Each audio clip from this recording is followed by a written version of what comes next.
Computer memory को समझने के लिए पहले हम देखते हैं कि हम कैसे वस्तुएं याद करते हैं।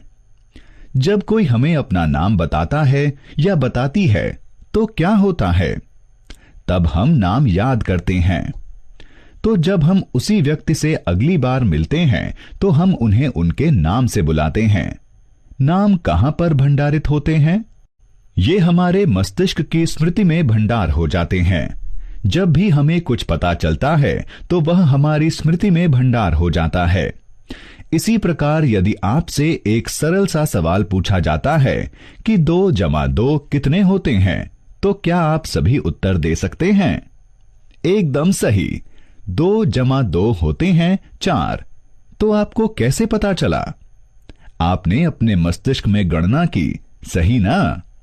इसी प्रकार कंप्यूटर को चीजों को याद करने की और कुछ गणना करने की और सरल प्रक्रिया करने की आवश्यकता होती है। इसे एक मेमोरी की आवश्यकता होती है। तो जहां पर कंप्यूटर आंकड़ों और प्रोग्राम को भंडारित करता है उसे कंप्यूटर की मेमोरी कहते हैं। कंप्यूटर में 2 प्रकार की मेमोरी होती है। ये होती है प्रारंभिक या मुख्य मेमोरी और द्वितीयक मेमोरी। अब मैं आपके लिए कंप्यूटर मेमोरी की व्याख्या करता हूं। मुख्य मेमोरी बहुत ही तेज होती है और इसे रैंडम एक्सेस मेमोरी अर्थात रैम कहते हैं। आंकड़े और निर्देश मुख्य मेमोरी में सहेजे जाते हैं, जहां से उन्हें सेंट्रल प्रोसेसिंग यूनिट सीपीयू परिणाम हासिल करने के लिए प्राप्त करता है।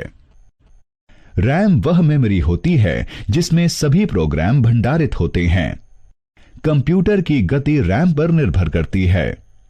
कैशे मेमोरी वह मेमोरी होती है जो रैम का हिस्सा होती है और प्रोसेसर के निकट होती है।